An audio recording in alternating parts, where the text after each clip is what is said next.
Limpeza e higienização. Limpeza e higienização. Jorge, sabe explicar qual a diferença de limpar e higienizar? Vamos conceituar, porque qual é a minha preocupação?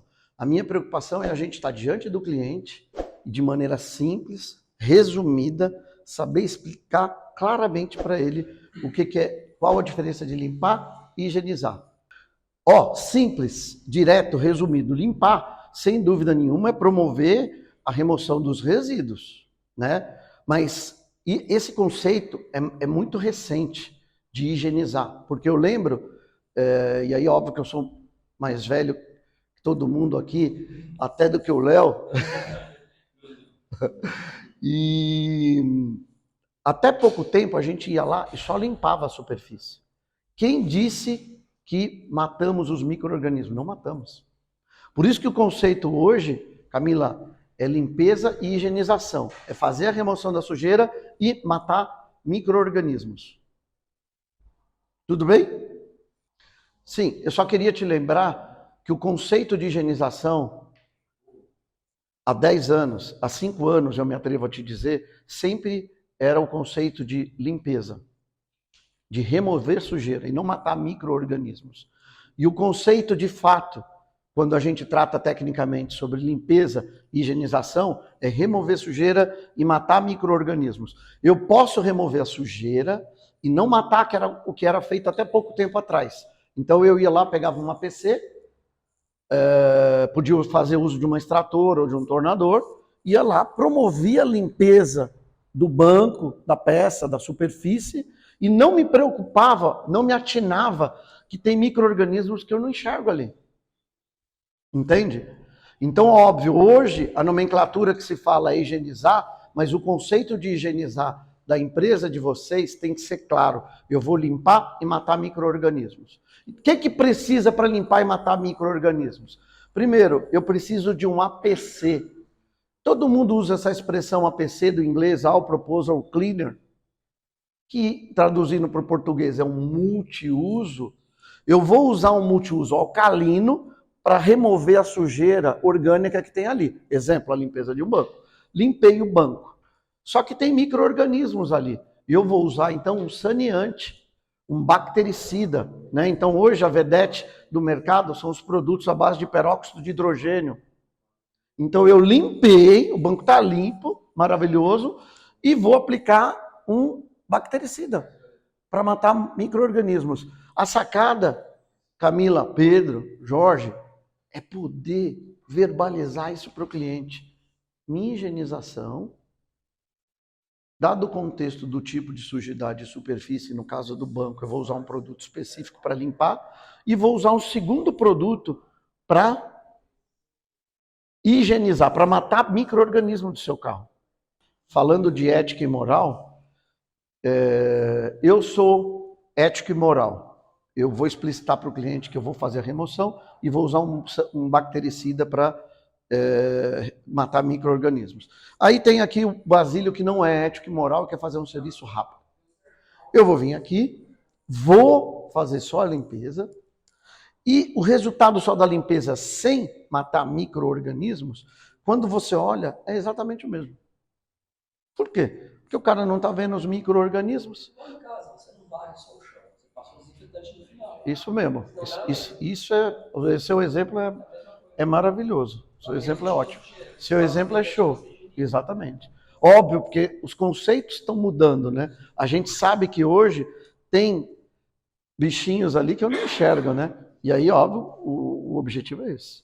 Então, legal entender o conceito de limpar e higienizar. Então, o conceito de higienização está em limpar e matar micro-organismos. O teu promotor de vendas, o que eu exploraria como vendedor? Como vendedor, eu exploraria explicitando para o cliente e até tendo, Vânia, no procedimento que eu acho legal criar sobre vendas, porque o ideal é ter um pseudo padrão, porque amanhã entrou um promotor novo e nós vamos capacitar o cara para ele entender e saber tudo isso no contexto teórico e já verbalizado, com expressões simples, diretas e retas. Eu diria assim para o cliente de maneira bem tranquila, o seu banco vai ser higienizado. Não é só isso. Quanto mais transparência, eles chamam de report, maior a confiança que vai gerar entre o cliente. Então eu faço questão de pegar o meu cliente e dizer assim, poxa, Vânia, eu vou limpar o seu carro com um produto biodegradável, eu vou usar um bactericida que é a base de peróxido de hidrogênio. Esse peróxido de hidrogênio não deixa resíduo. O resíduo resultante do peróxido de hidrogênio é água. Eu estou falando isso para você porque, dado o tipo de produto, a gente sempre tem que se preocupar com o resíduo que fica na superfície. Daí a importância de enxaguar bem, remover bem. O bom do peróxido de hidrogênio é isso. Então, olha, falar isso para o cliente. Então, se você, Vânia, tem filhos, você não vai ter problema em relação ao processo alérgico. Primeiro que eu estou tirando os micro-organismos que vai ajudar se eles têm problema no processo alérgico. E o efeito residual dele, fica tranquila, não vai comprometer a saúde dos teus filhos. Olha que apelo. E olha onde eu estou tocando. No aspecto emocional, no filho, né? É por isso que eu vou falar aqui no curso, quando a gente falar sobre vendas, que é para salientar e procurar salientar os benefícios que o produto traz. Não, de repente, características muito técnicas, né? Eu vou higienizar, quando a gente fala aqui, e já falei isso para o Luiz, para a Patrícia algumas vezes, ó, saquei o filtro, olha o que você está respirando, Camilo. É um encantamento, né? Encantar, o cara fala, nossa, que legal. Sim. Tudo bem? Então, ó, tipos de sujeira, todo mundo já aprendeu, orgânica e inorgânica, orgânica de ser vivo, inorgânica mineral. Toda solução, todo líquido tem um pH. O conceito de higienizar e limpar, que ele é distinto. Ciclo de Sinner. Ciclo de Sinner, aí, ó, enquanto conhecimento pessoal, né? Ciclo de Sinner, ele contemplou 4 pilares para a gente fazer a limpeza de qualquer tipo de superfície. Para limpar qualquer tipo de superfície, tem que contemplar ação química. O que é ação química? É determinar que produto que eu vou usar. Para eu saber que produto que eu vou usar, eu tenho que saber o tipo de sujeira. Ah, Basílio, eu quero limpar as fezes do meu filho que caiu aqui. Fezes é sujeira orgânica, eu vou usar uma solução alcalina. Depois eu higienizo com algum saneante. Então, ação química determinando o produto a ser utilizado. Ação temporal. Ação temporal não tem nenhum produto que se aplique e já sai limpando. Precisa ter, todo produto tem um tempo de ação. Ação térmica, né? A avó, a mãe, vocês já não viram aquecendo água para limpar produtos com gordura, coisa e tal? O ciclo de Sinner contempla ação química, temporal, térmica. Então, para determinados tipos de limpeza, exemplo, um banco está com mancha muito saliente, a recomendação é usar água morna, não quente. E aí a água morna é assim, olha só, como quem detém o conhecimento detém o poder. Água até 50 graus, porque acima disso, as substâncias do produto de limpeza do banco, elas podem volatizar, podem ser modificadas. Então não é água quente nesse caso da tirar a mancha, é água morna. Vai maximizar o processo de limpeza. Então o ciclo de Sinner, eu quero contemplação química determinando o produto correto, ação temporal, tempo de ação correto, ação térmica, se possível utilizar água morna ou quente, dependendo do contexto. E por último, ação mecânica. Ação mecânica que pode ser por esfregação, pode ser por pressão d'água. Então, se a gente tiver isso na cabeça, poxa vida, tem resíduo de alimento na mesa. O que eu faço para limpar? Primeiro, o produto correto. Vou usar o Veja Multiuso. O Veja Multiuso que tem no supermercado, que vocês já devem ter visto, é um produto alcalino. Pulverizei o produto está agindo, eu vou fazer, não preciso usar água morna. Já pensou? Não dá para usar água morna para tudo, nesse caso. E vou promover o arraste da sujeira, vou promover ação mecânica. Sempre que eu pensar em limpeza, eu estou pensando dentro desse contexto. Ação química, temporal, térmica e mecânica. Então, dentro do ciclo de Sinner, eu vou lavar um carro. Vou lavar um carro e o carro tem a sujeira do dia a dia. Normalmente, a gente vai utilizar um produto com pH neutro para lavar um carro, que é o shampoo. Só que uma palestra que foi dada até aqui pelo Rafael Senzi pra gente, que eu espero que vocês, primeiro, pelo amor de Deus, se inscrevam lá no nosso canal para gerar audiência pra gente, tanto no Insta quanto no YouTube, e tem material interessante lá. Ele fala de maneira clara, e aí para contextualizar para vocês, o shampoo tem pH neutro, ponto. Por quê? Até então, para não corroborar, para não comprometer a remoção de qualquer tipo de proteção que a pintura tenha. Só que o Rafael hoje, ele é bem contundente. Se o carro está vitrificado, tem que usar um produto, um APC alcalino. Ele casa bem, ele vai remover, o vitrificador está consolidado ali, não tem que ter preocupação assim com a questão da remoção do vitrificador. E isso a gente ouviu, foi ainda mais a fundo, e o Rafael realmente, por isso que o Rafael é mestre nessa questão. Aí, por que a gente usa a solução, um shampoo neutro? Para não contribuir com a remoção. E aí, óbvio, se o carro estiver vitrificado, já passando uma informação adicional, eu vou utilizar um produto com pH alcalino. Se o carro estiver encerado, aí é legal a gente utilizar o shampoo neutro efetivamente. Porque se não, se ele estiver só encerado, o produto alcalino vai remover a cera. Aí, óbvio, né? Sem querer discutir o que fazer nos ambientes, poxa, deixa eu ficar na minha zona de segurança aqui, mas existe técnica para saber se o carro está vitrificado ou encerado, né? Então, passou uma Claybar, ela saiu amarela, está com cera. Não saiu, saiu preta, está vitrificado em tese, ou está sem proteção. Isso é técnica. Polimento, conceito. Eu cheguei na concessionária. Eu quero polir o carro. Conceitua para mim o que é polimento. Aí eu queria provocar vocês para a gente deixar um conceito mais simples possível. Ó, eu vou falar não tem tem vários, né? É como felicidade, é como amor. Não existe uma palavra que amarra o conceito de felicidade ou de amor. Gostei do felicidade. Porque não tem conceito mesmo, né? Aí, ó, o que vocês acham do seguinte texto sobre polimento? É o processo de descontaminação. É o processo de descontaminação e correção da pintura. O que vocês acham disso? E aí, eu tentei deixar o mais sucinto possível. É o processo de descontaminação, e aí eu vou explicar para o cliente, né? O que é descontaminar a pintura? Descontaminar a pintura é promover a remoção dos poluentes que aderiram ao verniz.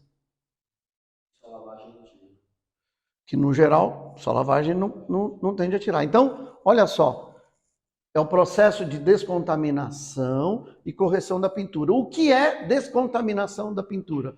É o processo de remoção dos poluentes. O que são os poluentes? O que são os poluentes? É o pó de freio, é a borracha do pneu, é o resultado da combustão dos automóveis, essa poluição, tudo isso adere à pintura.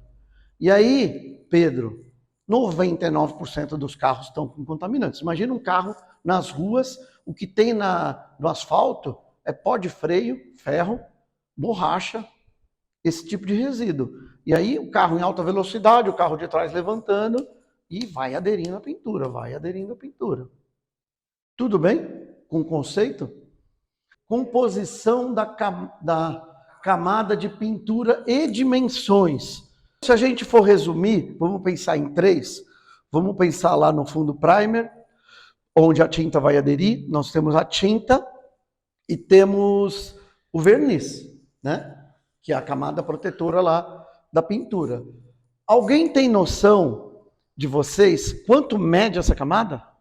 A primeira coisa que eu queria falar para vocês. Todo mundo sabe quanto que é 1 centímetro, né? 1 centímetro é aproximadamente isso aqui, ó.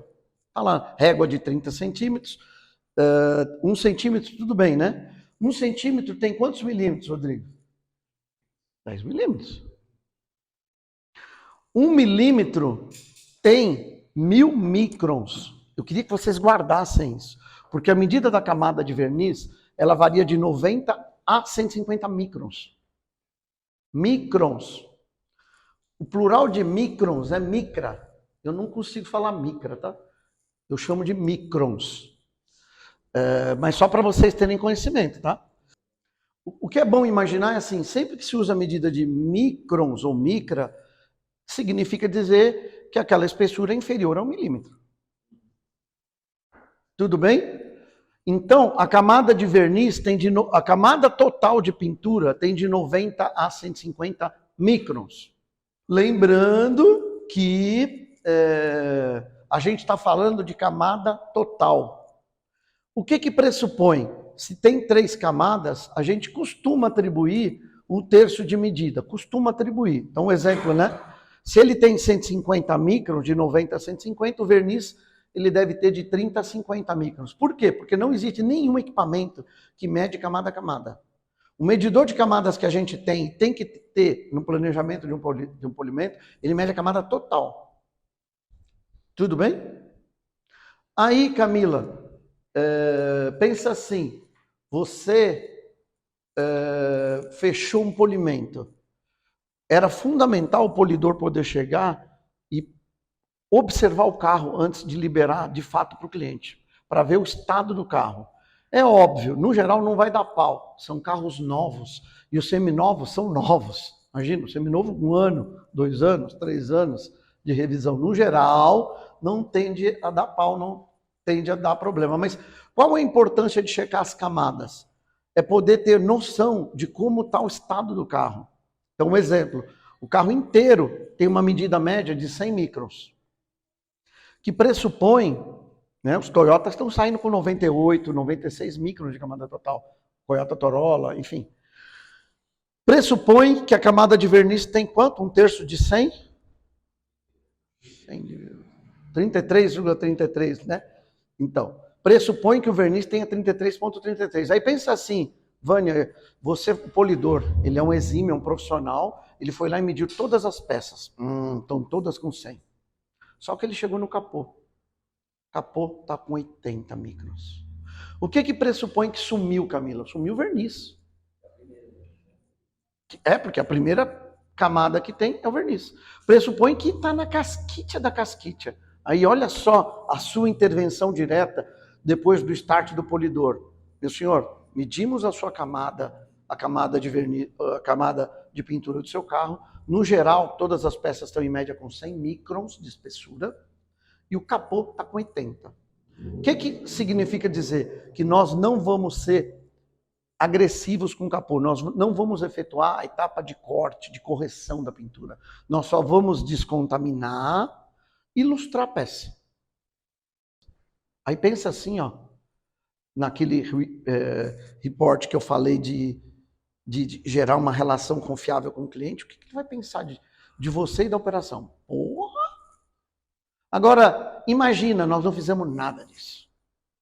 O polidor vai lá e não investigou o capô. Ele foi lá, promoveu o corte da peça. Ele vai lá, remove o verniz, a gente chama de, todo mundo chama de desvelar, ele esvela a pintura, ele abre a pintura, ele queima a pintura. Quem não é competente não se estabelece. Quem não é competente não se estabelece. Por falta de competência, o cara, na ignorância, abriu a pintura do carro. De bobeira. Não precisávamos pagar a pintura de um capô novo, entendeu?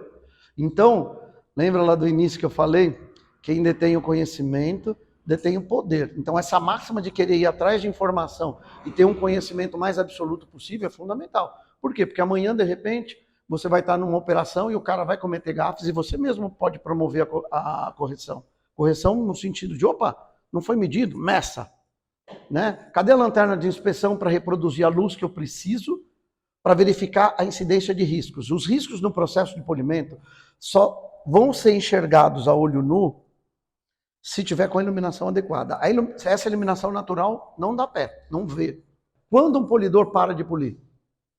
O conceito é, eu paro de polir um carro quando, observando com a iluminação a superfície e ela está isenta de defeitos, de riscos. Esse é o conceito. E aí o que? Pensa, é o olho humano. Se ele usasse um microscópio, ele ia continuar polindo o resto da vida. Mas no olho humano, o conceito de parar de polir é, limpei a peça, estou promovendo o corte, apliquei iluminação, não tem mais defeitos a peça está boa. É aí que eu paro de polir. A lanterna de inspeção, reproduzindo luz quente, fria, o objetivo dela é te permitir, de fato, enxergar os defeitos da peça. Então, fundamental no planejamento de um polimento, sem medidor de camada, sem lanterna de inspeção, esquece. Qualquer polidor. Não tem como o cara planejar um polimento sem lanterna de inspeção e sem medidor de camadas. Medidor de camadas para ver, de fato, a camada do carro, porque vai chegar a esse tipo de conclusão. A peça em média tem 100 microns, o capô está com 80, então não vou cortar. E paralama está com 1000 microns. 1000 não é nada, que é 1 milímetro, mas para estética é muita coisa. Pressupõe o quê? Que aquele carro foi repintura, foi repintado. Então olha, Camila, Pedro, mediu todas as peças, capô está com 80, não vou cortar. E o seu paralama, só para o senhor saber, foi objeto de repintura. Ele está com 1000 microns, ou 800 microns, ou 300 microns, foi objeto de repintura. Então, óbvio que o cara está metendo massa lá, está lixando, o carro está perfeito, e é assim que normalmente é. Mas, e aí você chega para o cliente e falou, seu paralama é sua lateral, foram repintura, tá? Foram objeto de repintura, porque eles estão com um 800, outro 1100 microns de espessura. Olha que legal. Né? E o capô eu não vou cortar, não vou fazer, no processo de polimento, eu não vou fazer a correção da pintura com composto polidor.